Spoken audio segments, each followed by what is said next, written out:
The rain was falling in heavy sheets that November afternoon when the police car pulled into our driveway. I remember staring at the distorted shapes of the officers through our kitchen window, the way their silhouettes blurred against the storm like some grim watercolor painting.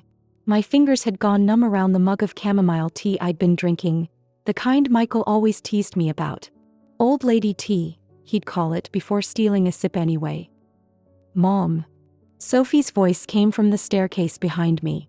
At 16, she'd developed this uncanny ability to sense tension in the house. Why are there cops? The doorbell rang.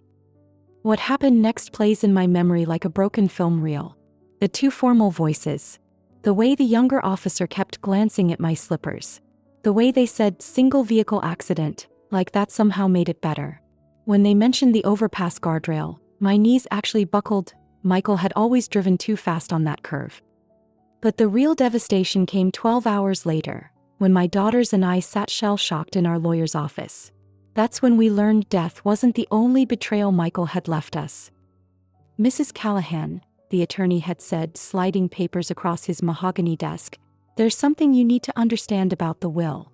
The fluorescent lights hummed overhead as I stared at the documents, not comprehending the numbers at first. My eyes kept catching on one phrase. To my beloved parents, Edward and Margaret Whitmore. Sophie made a sound like a wounded animal. That's Dad's whole life insurance. And his investments. And her voice cracked. He promised me that money was for college. The room tilted. I could feel my youngest, Lily, trembling against my side. Our lawyer kept talking about contesting the will, about the divorce proceedings that hadn't been finalized, but all I could hear was the rushing in my ears. Michael had lied. Later that night, after the girls had cried themselves to sleep, I found myself standing in Michael's home office for the first time in months. The scent of his cologne still lingered in the fabric of the chair. My fingers trailed over the keyboard of his computer, the one he'd always been so protective of, the one that now sat abandoned, holding all his secrets. When the screen flickered to life, I didn't even need to guess the password. Michael had always used the girls' birthdays. The desktop was cluttered with work files and golf spreadsheets, but my eyes went straight to the messaging icon in the dock. One unread message from me with a heart emoji. The affair had ended with Michael's life, but its consequences were just beginning. Because as I scrolled through months of conversations, another horrifying truth emerged. There were pictures of two little boys, maybe 3 and 4 years old, with Michael's unmistakable hazel eyes. The dates on the photos stretched back years before his death. My hands shook as I clicked on a video file. There was Michael, grinning that boyish grin I'd fallen for 20 years ago, holding a toddler on his lap. "Say happy birthday to Daddy," a woman's voice cooed off camera. The child giggled as Michael kissed his forehead. The timestamp showed this was recorded on Lily's 11th birthday, the same day Michael had gotten stuck at the office and missed her recital. The office chair rolled back violently as I stood. My hips slammed into the desk, sending a framed photo crashing to the floor. Glass shattered around our smiling family portrait from Disneyland, the last vacation we'd taken before everything changed. Staring at the broken glass, I realized with terrible clarity that our lives would never be the same again. Little did I know then that Michael's death was only the first earthquake in what would become an avalanche of betrayals. His parents had already begun their campaign, and soon they would drag God into their war against us. The first letter from Margaret Whitmore arrived exactly 1 week after the funeral. Cream-colored stationery with that pretentious wax seal she always used, like we were characters in some Victorian novel rather than a fractured family in suburban Ohio. I almost didn't open it. The weight of it in my hands felt ominous, heavier than paper had any right to be. But curiosity won out. "Dearest Sarah," it began in that looping cursive she'd perfected during her years as a pastor's wife. "In this time of profound grief, we must put aside past misunderstandings and come together as a family. Edward and I will be arriving Tuesday to discuss the children's future. No request. No question. A royal decree." Lily found me clutching the letter at the kitchen island, my coffee gone cold. "Mom," she asked, still wearing the oversized hoodie she'd stolen from Michael's closet. "You look like you've seen a ghost." If only, I thought. They arrived at precisely 10 a.m., because Margaret Whitmore never deviated from schedule. Edward loomed behind her in his usual uniform, ill-fitting suit, polished Oxfords, that perpetual expression of mild constipation. "Sarah," Margaret said, arms outstretched like she expected me to fall into them. Her perfume, something cloying with too much gardenia, filled the foyer. "We've been praying for you." I stepped back.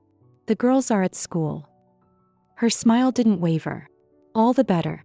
We have sensitive matters to discuss." They settled onto our living room sofa like they still owned the place. Margaret's gaze lingered on the family photos I hadn't yet taken down, Michael's face smiling from every frame. Edward cleared his throat. "We've spoken to our attorney about the custody arrangements." I shot through my veins. "What custody arrangements?" Margaret produced a manila folder with practiced grace. "For the boys, of course. And given the circumstances." Her eyes flicked to the half-packed moving boxes in the corner. "We feel the girls would benefit from stability." It took 3 heartbeats to comprehend the audacity. They wanted all of them. My daughters and Michael's affair babies. One big twisted family under their holier-than-thou roof. Lily's voice suddenly rang from the hallway. "You can't have us." We all turned. Both girls stood there, backpacks dangling from their hands. School hadn't even started yet. They must have doubled back when they saw the Whitmore's Cadillac in the driveway. Sophie advanced like a storm cloud. "We heard everything. You're not taking us, and you're definitely not making us play happy family with dads." Her voice broke. "Other kids." Margaret's mask slipped. "Young lady, you will not speak of your brothers that way." The room erupted. Edward shouting about respect. Sophie screaming about betrayal. Lily sobbing against my shoulder. And through it all, Margaret's voice cutting like a scalpel. "This is exactly why we're filing for guardianship. Sarah, look what you've done to them." That's when I noticed the car outside. A silver sedan with 2 women I vaguely recognized from their church, watching our meltdown through the window like it was Sunday morning entertainment. One of them held up a phone. Recording. The glittering gold spray paint on Sophie's car caught the morning sunlight like some twisted halo. Jezebel. The letters dripped down the driver's side door, pooling on the pavement like liquid condemnation. My hands shook as I dialed the police. "Ma'am," the officer sighed through the phone, "unless you have surveillance footage."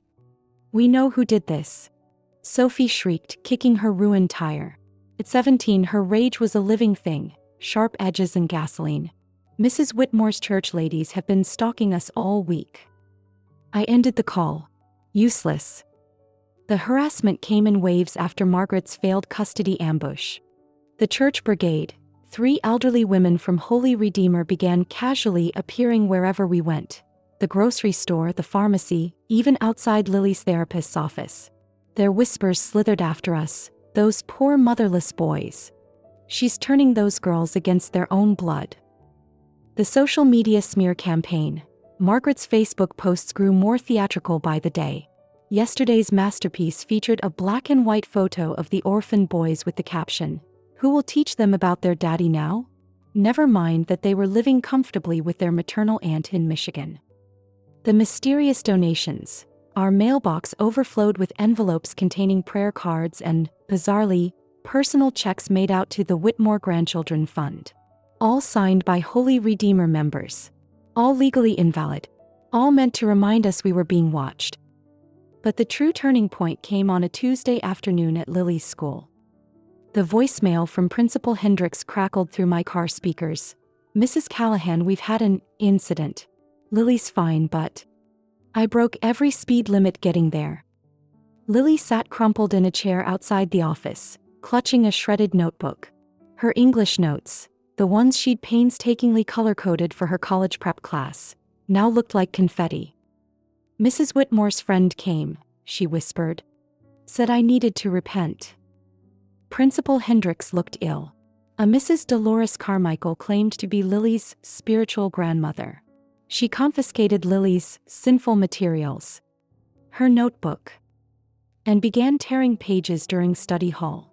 By the time staff intervened, I turned to the security monitor. There she was, Dolores Carmichael, Holy Redeemer's most prolific busybody, being escorted out by campus security. But not before she turned directly to the camera and mouthed, "This is just the beginning." That night, I poured myself a generous glass of Merlot and did something reckless. I joined Holy Redeemer's private Facebook group. The approval came instantly. Margaret must have listed me as family. For 2 hours, I scrolled through their toxic echo chamber. Prayer requests for the wayward Callahan women. Photos of the Whitmores posing with the affair babies. #blessed with grandboys. A poll titled, "Should Christian grandparents have visitation rights against atheist parents?" 87% voted yes. But the real goldmine? A post from Margaret herself. "Friends, your kindness humbles us. The Whitmore Grandchildren Fund has raised $3,200 for our legal fees to gain custody. As Proverbs says, rescue those being led away to slaughter." I screenshot everything. Then I noticed the event at the bottom of the page. Latin Cross Sunday Potluck and Strategy Meeting Latin Cross. Let's discuss how to help Brother Edward and Sister Margaret save their family. I RSVP'd as attending. The church basement hummed with the kind of self-righteous energy that only truly pious hypocrites can muster. Paper plates sagged under mountains of potato salad and jello molds shaped like crosses. I adjusted my oversized sunglasses, ridiculous indoors but necessary, and grabbed a styrofoam cup of punch that smelled suspiciously like it contained more than just fruit juice. Margaret's voice carried across the room. "And when we finally get custody, we'll enroll the girls in our youth program. They'll learn proper Christian values." A squat woman with helmet hair nodded vigorously. "Praise Jesus. That oldest one especially needs discipline. Did you see what she posted on Instagram last week?" My fingers tightened around the cup. Sophie's private account. These people were cyberstalking a teenager. The photocopier whirred to life with a sound like a dying lawnmower. I timed my move perfectly, right as Pastor Jim began his pre-meeting prayer, giving me exactly 4 minutes and 30 seconds. I'd clocked his average prayer length last Sunday, of unsupervised access. The flash drive slid in smoothly. Inside, the affair dossier. Every damning text, every hotel receipt, every photo of Michael with his mistress that I'd painstakingly collected during the divorce proceedings. All neatly formatted with timestamps and captions. The Whitmore correspondence. Screenshots of Margaret's emails congratulating Michael on the birth of his real sons, while calling my daughters Sarah's little mistakes. The customony, as I'd come to call it. Audio files of Edward threatening to bankrupt that ungrateful bitch if I didn't surrender the girls. The machine choked out copies at a glacial pace. I watched the progress bar crawl while keeping one eye on the door. 3 minutes left. Upstairs, the organ began playing Onward Christian Soldiers. My cue. I just grabbed the last warm pages when the door creaked open. Dolores Carmichael, notebook destroyer extraordinaire, froze mid-step. Sarah Callahan? Her voice could have curdled milk. "What in the Lord's name?" "Just returning some things Margaret left at our house." I slammed the copier lid shut and shoved past her, the stack of papers crackling under my arm. Her shriek followed me down the hallway. "Sister Whitmore. She's here." The sanctuary doors burst open just as Pastor Jim reached the climax of his sermon. "And let us remember, brethren, the sins of the father." All heads turned as I marched down the center aisle. Margaret's face went the color of communion wine. Edward actually dropped his Bible. I made it to the pulpit before the ushers could stop me. The projector remote felt cool in my palm as I clicked it. Michael's face, 20 feet tall, appeared on the whitewashed church wall. Not the sanitized version they remembered, but my ex-husband mid-laugh with his mistress straddling his lap in what was unmistakably our marital bed. The gasps were better than I'd imagined. "Since we're all so concerned about family values," I said, voice echoing, "let's start with the truth." A text thread appeared. "Margaret, those bastards are your responsibility now. Get rid of them before Sarah finds out." "Michael, relax, Mom. She's too stupid to notice." A bank statement showing $15,000 transferred from our joint account to the mistress's apartment deposit. A video of Edward laughing as he burned the girls' Christmas presents, the year he claimed Upis lost them. The chaos was beautiful. Women fainted. Men shouted. Someone's casserole dish shattered on the hardwood floor. Margaret made a desperate lunge for the power cord. That's when the fire sprinklers went off. Rainwater dripped from the sanctuary ceiling tiles like divine retribution as I slipped out the emergency exit. The QR code stickers clung perfectly to the car windows. Self-adhesive, weatherproof, and absolutely impossible to remove without leaving sticky residue. A small metaphor I particularly enjoyed. My phone buzzed with Sophie's text. "Mom, did you really crash a church potluck?" I smiled and typed back, "Bring up the link I sent you. Watch the counter." WhitmoreTruth.com. The site was elegant in its simplicity. A slideshow of Michael's affair evidence, tastefully blurred where necessary. Audio recordings of Margaret coaching him on hiding assets. Scans of the cancelled checks where Edward had paid off the mistress to stay quiet during our divorce proceedings. But the piece de resistance, the real-time visitor counter. When I refreshed the page in my car, the number read 87. By the time I pulled into our driveway, 1202. Sophie met me at the door, eyes wide. It's everywhere." She turned her phone toward me. Holy Redeemer's Facebook group had exploded. "Brothers and sisters, we've been deceived. Those poor girls. I demand an emergency council meeting."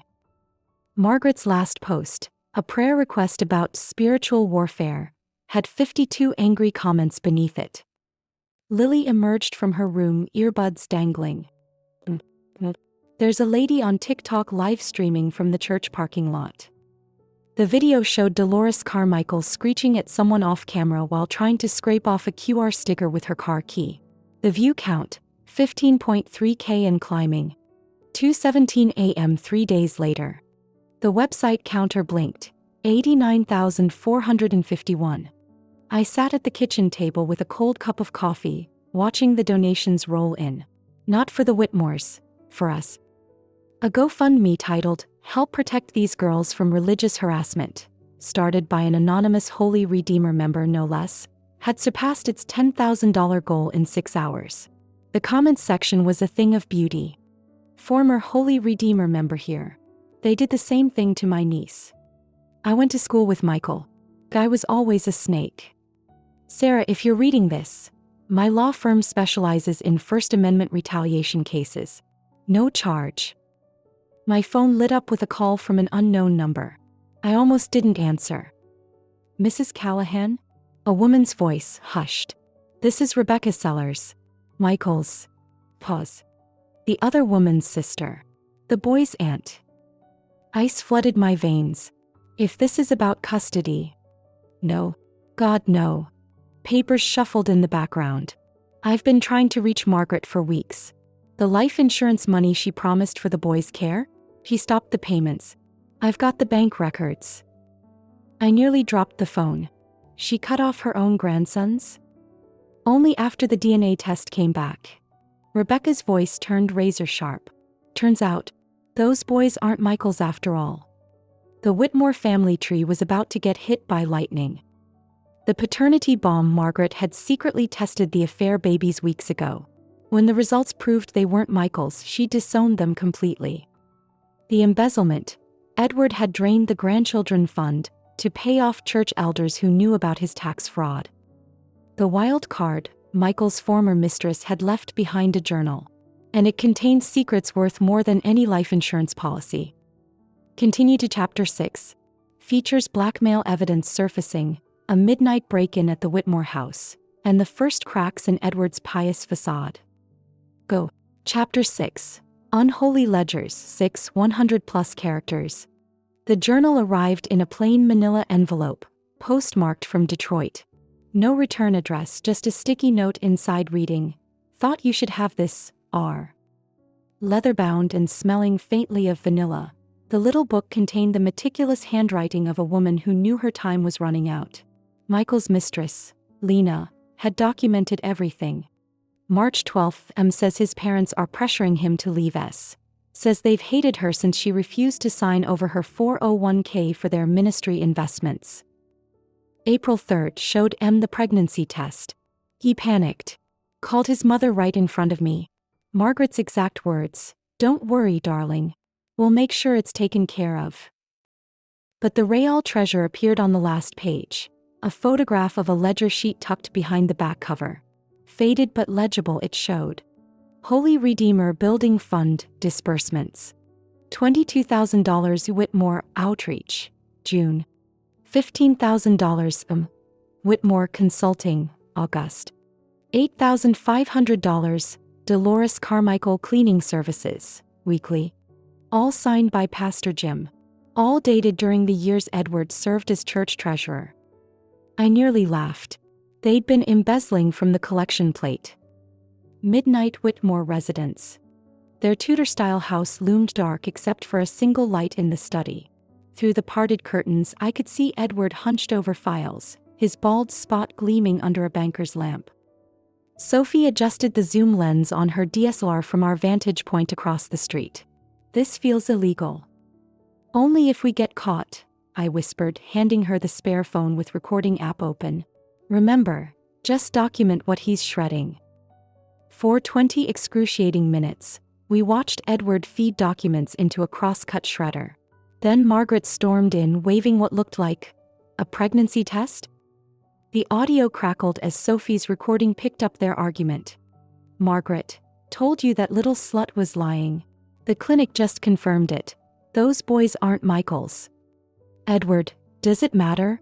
The church already donated $40,000 for their care." "Margaret, not our problem anymore. I'm calling Rebecca too."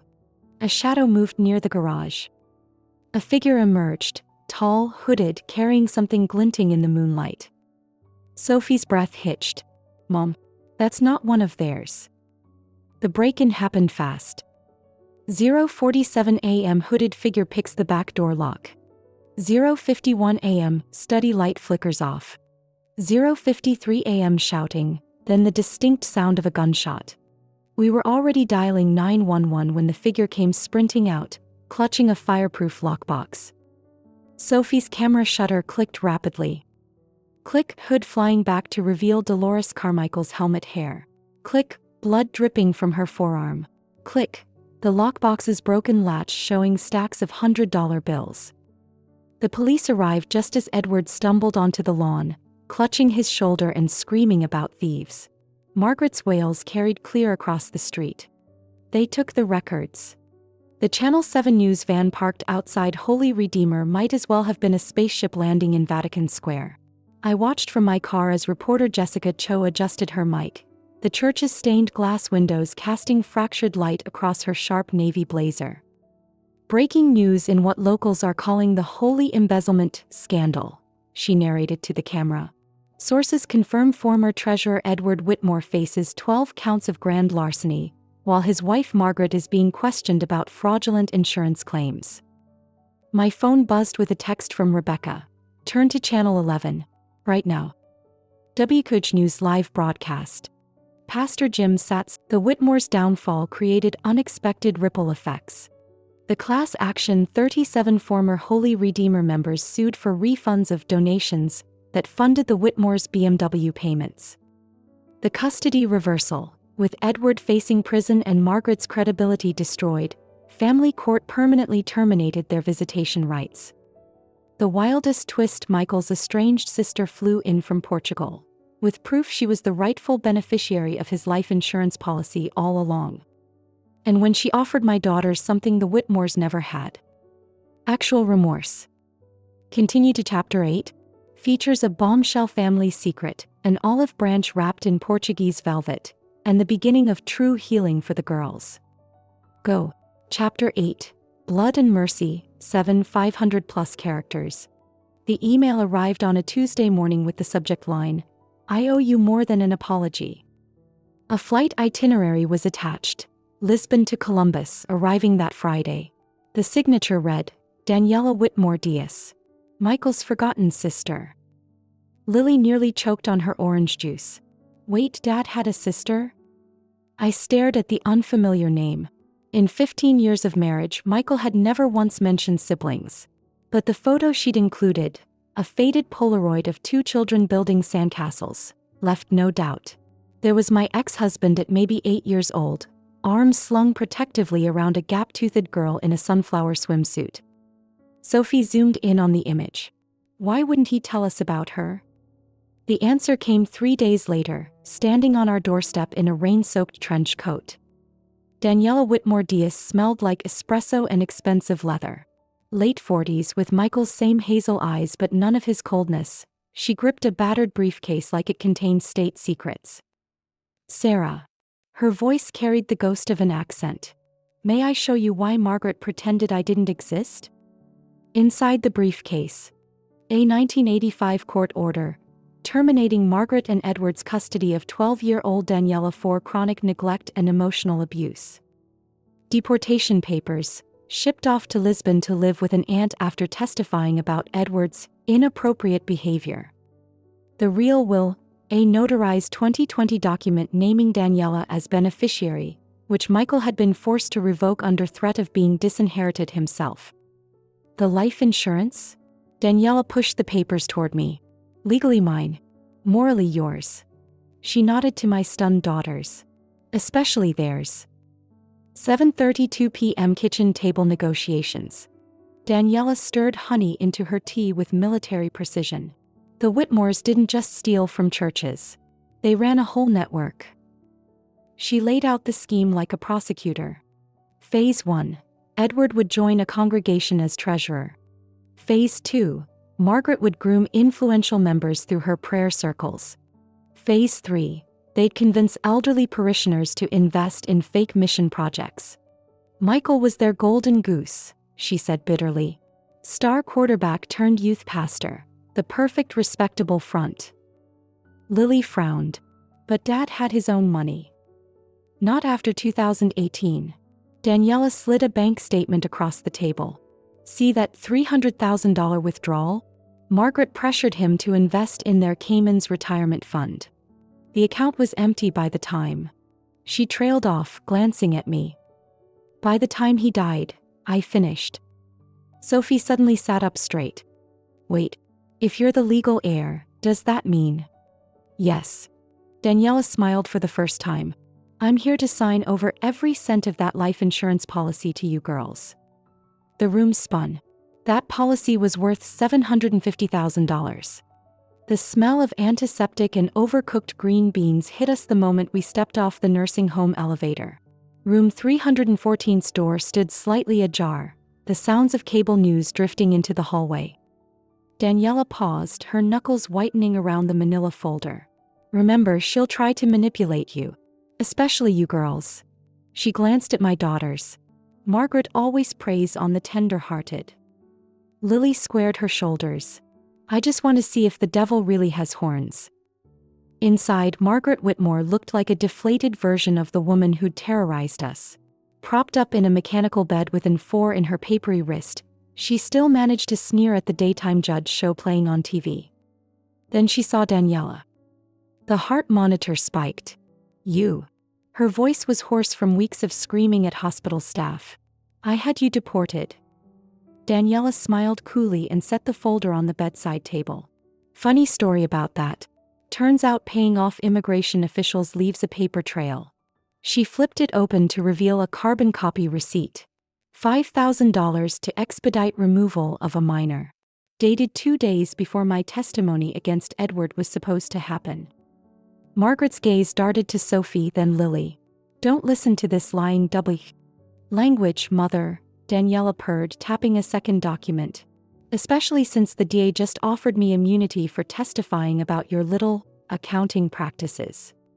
The nursing home revelation. What we learned in that sterile room.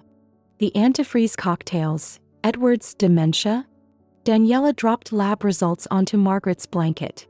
Toxicology shows ethylene glycol in his system for years. Just enough to make him confused and dependent.